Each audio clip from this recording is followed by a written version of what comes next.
Random question. If money could buy love, would you do it? Would you use money to secure the love and attention of the person you want the most? I said this question was random, but it's really not. I actually tried buying someone's love, and it didn't go the way I expected. So there's this guy named Jason, and I've had a crush on him for as long as I can remember. But the problem was this. Jason never noticed me. Like, at all. I might as well have been a ghost or a germ or something. I had pretty much given up on ever getting Jason to notice me when I stumbled upon an infomercial for a love potion. Initially, I was skeptical, but then I saw the testimonials from real people who were actually married. On a whim, I picked up the phone and bought the love potion. Because why not? A few days later, the love potion arrived in a super obvious box that said, "Till death do us part." I read the instructions. If I wanted Jason to fall in love with me, specifically, my voice would need to be the first voice he heard after taking it. So I had two super huge problems here. Number one, getting Jason to drink the potion. Number two, getting Jason to drink the potion someplace quiet enough for my voice to be the only thing he'd hear. Thinking about it made my stomach flip like I'd swallowed a bat or something. Finally, I called Jason on the phone and told him that our science teacher volunteered him to come over to my house to help me study. This was a total lie, but I figured that once Jason was hopelessly in love with me, I'd ask him to forgive my little lie. Jason sounded confused, but he agreed. My house was perfect because my entire family would be out bowling until late in the evening, so we'd have the place to ourselves. Before we start studying, why don't I grab you a drink? I'll take a soda if you have it.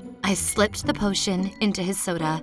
Jason downed the drink, and I tried not to stare at him as I waited for it to take effect. Unexpectedly, the TV in the living room flipped on. Oh, my dad sets a timer for the evening news. Let me turn that off. I'll be right back. When I came back into the kitchen, Jason spent the rest of the evening blinding me with science, and I felt like such an idiot for believing in an as-seen-on-TV love potion infomercial. My teacher found out that I lied to get Jason to tutor me, but insisted that Jason keep up the good work because my grades went from meh to magnificent overnight. With Jason over at my house so often, I realized he was kind of weird. He watched the evening news with a kind of religious regularity that put my father, with his whole TV timer, to shame. If the news was on, Jason was watching it, and eventually, I even caught him watching it at school during actual class. I couldn't believe it. One day, Jason was out sick, and the teacher pulled me aside and asked me to deliver some papers to his house. Jason's mom pulled me inside and insisted that I wait in Jason's room, since he'd be home any minute. The walls were plastered from top to bottom with pictures of the same woman. Initially, I thought she might be a celebrity, but then it dawned on me that she looked perfect in a business-like sort of way.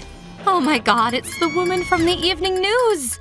In my mind, I thought back to the love potion night and how the TV turned itself on right after he drank the last drop. Could a recorded voice activate the potion? The evidence was all around me, but this wasn't love, it was obsession. And suddenly, I felt like I had bats flying around in my stomach again, and the bats were judging me for being a terrible person. Jason walked into his room then, and I tried to give him a smile. Since you know my little secret, I'll let you know what I'm up to tonight. I'm actually going to meet her. Why don't I go with you? She might be less intimidated if it's two superfans approaching her unexpectedly instead of just one. Yeah, that's not a bad idea. Wait for me outside. I'll be out in 5. I waited outside and tried to figure out any way to keep Jason from going through with his plan. We took Jason's car and drove to the place where Jason knew the reporter would be. During the car ride, he talked about her the whole time. I learned her name was Julia. She was 5'4", and she hated licorice and a bunch of other details only a super stalker would have been able to gather. Well, imagine meeting you here. You're the reporter from the news, aren't you? Wait, what? A reporter from the news? We don't know each other. I think you've mistaken me for someone else. No, I think the kid is right. You're Julia from Channel 7, and you're more than welcome to leave. Boys, show them to the door. All of them. Thick, burly men morphed out of the shadows and threw us out of the building. I don't know who you are, but know this. You undid months of work. I hope you're happy. Julia,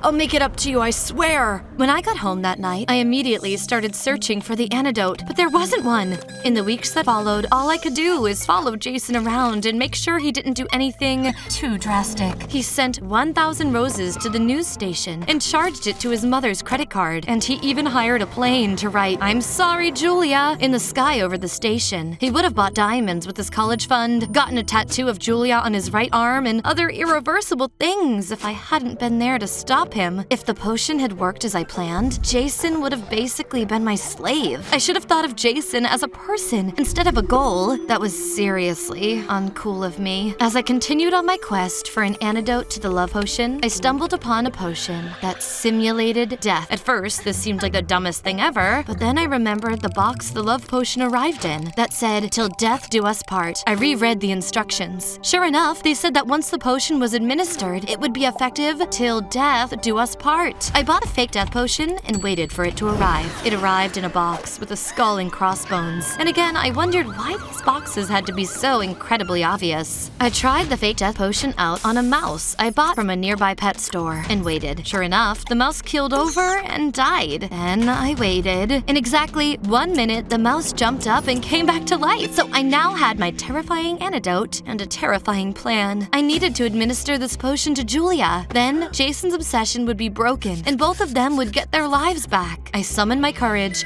and called the TV station. There's some funny business going on at an abandoned warehouse in the area. They're going to move their operations tomorrow evening. Then I went to the address I gave and waited. Sure enough, Julia arrived and started investigating the scene. I snuck up behind her and used my martial arts skills to get Julia into a headlock.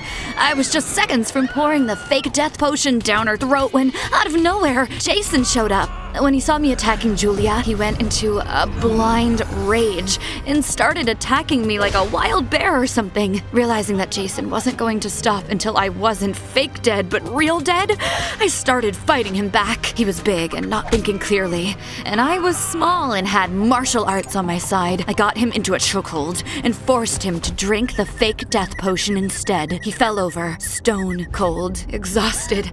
I collapsed beside Julia, who had been watching the whole ordeal in a state of shock. Okay, here's the deal, Julia. Jason isn't really dead. He's fake dead. And when he wakes up, he's not going to remember having been obsessed with you. Could you do me a favor and never tell him? This was a love potion gone wrong, wasn't it? How did you guess? I'll keep it quiet if you give me all the details of your experience. When Jason woke up, he was super confused. Aren't you the lady from TV? After that, life basically went back to normal. Jason didn't really notice me, and I went back to feeling like a ghost around him. But it didn't feel like I had bats flying around in my stomach anymore, and that was good. I still like Jason, but I'd never use a love potion on him again, even if I knew for sure it would work this time. I wanted Jason to love me because he wanted to love me, not because he was forced to love me. Someday, I'll confess my feelings for him, and hopefully, he'll give me a chance. But if not, that's okay too. I found out that Julia's undercover operation involved exposing criminals who were illegally selling potions. My jaw dropped. No wonder she was so interested to know the details of my experience. Who would ever be silly enough to buy one of those potions? I laughed and cringed at the same time. Dad doesn't know the half of it, and I am more than happy to keep it that way.